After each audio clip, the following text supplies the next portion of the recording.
Q-Fest аяқталды, ал оның әсері әлі де елесінде. Жоғары деңгейде болып өткен кеш жайлы күнделік жасауды жалғастырамыз. Мұнда сіз Q-Fest'тің ең қызықты сәттерін тамашалап, қайталанбас шоуда өнер көрсеткен жұлдыздармен жақынырақ таныс боласыз. Өнерлерін қолдап, қойылымдарын көруге келген BIB-лерге EQ тобы ризашылығын бұлай деп ақ тілекпен білдірді. BIB, сәлем. Сіздерге барша жақсылық тілеймін. Әлемдегі қанша жақсылық болса, соның барлығын сіздерге үйіп тастаған келеді.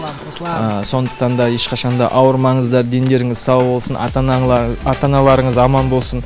Әрқашанда сапалы ән тыңдаңыздар, әрқашанда көңілді жүріңіздер, біз сіздерді жақсы көреміз. Қосылам. Кстати, поклонники на Q-Fest дарили энергию артистам с полной отдачей. Ребята из Ньютон, к слову, чувствовали это как никогда. Целая арена, да, очень громких Powerz. Спасибо большое. Честно, вот только прям вот Powerz, прям настроение прям бам.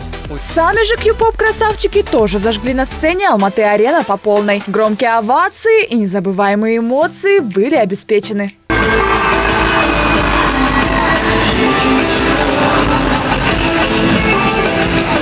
Ну что, ребят? Было? Было круто? Было круто.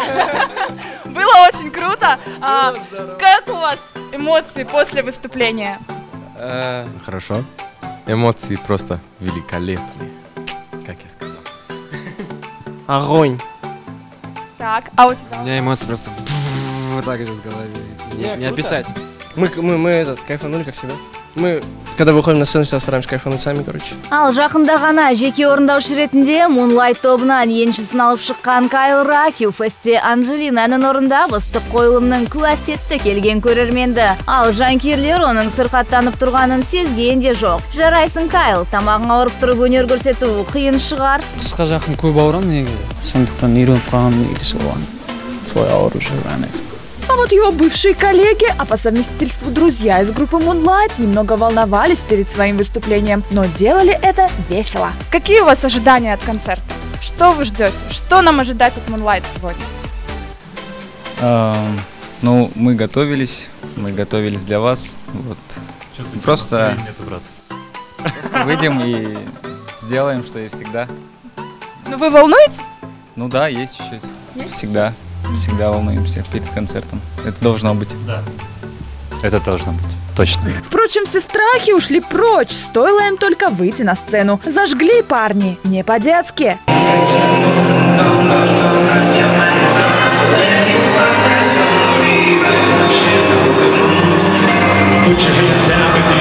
Асқар Жалғабай мен Ньютондық Смит бұл кешке дайындықты бейнелерін өзгертуден бастаған көрінеді. Киген киімдер бұлай тұрсын, шаштарының түсінде өзгерткен жігіттер. Бүгін арнайы осы Q-Fest үшін арнайы осындай образ жасалды. Шашымыздың түсі де өзгерді. Ең бастысы халыққа ұнайды деген сенімдемін. Арнайы шашымды боядым, қара түске, қап-қара. Өзіме қатты ұнайды осы түстер. Мен шашымны бояған қатты жақсы көремін, өйткені мен шашым басқа адамдардікіндей емес, менікі ұзаққа шыдайды. Мен шаш боятын адамдардың айтатын сөздері. Қараға боясаң да, осветлять етуі өте қиын дейді, былай. Все равно осветлять ете береді менде, короче. Что ж, громкий праздник в мире казахстанского шоу-бизнеса Q-Fest состоялся. Самые топовые Q-Pop-артисты вышли на одну сцену во имя новой музыки. Ну а мы с радостью покажем вам кусочки закулисья, а также те моменты, что остались за кадром. Так что продолжайте смотреть Муззон. Впереди еще много интересного.